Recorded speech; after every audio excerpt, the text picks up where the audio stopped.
జై బీసీ, బీసీల ఐక్యత వర్ధిల్లాలి. అట్లా సుమారుగా 1200 మంది విద్యార్థులు చనిపోతే ఇలా తెలంగాణ రాష్ట్రం వచ్చి ఏర్పడింది. తెలంగాణ రాష్ట్రం వచ్చినాక ఓడిపోపడ్డా? తెలంగాణ రాష్ట్రం వచ్చినాక వెల్మలు 1,02,000 ఉన్నటువంటి వెల్మలు బాగుపడరు.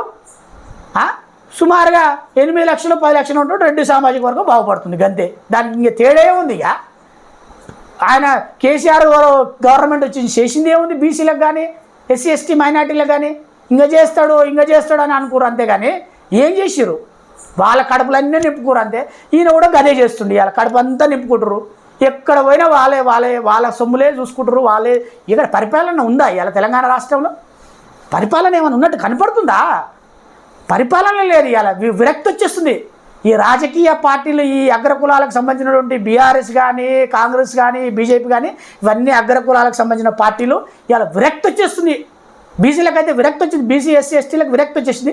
అందుకని ఒక జాయింట్ పొలిటికల్ ఫ్రంట్గా ఏర్పడి ఇలా తెలంగాణ రాష్ట్రంలో బీసీ ఉద్యమాన్ని ఉద్ధృతంగా ముందుకు తీసుకుపోవడం జరుగుతుంది.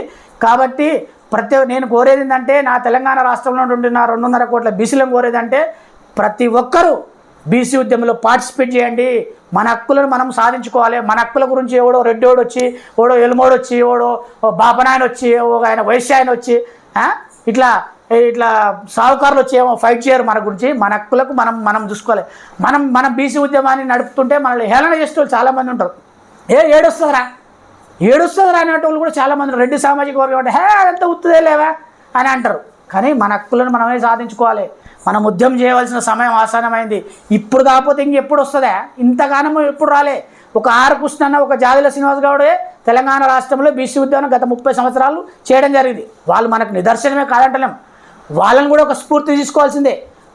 వాళ్ళు చేసేంత వరకు వాళ్ళు చేసి, వాళ్ళ చేతనైనంత వాళ్ళు చేసారు.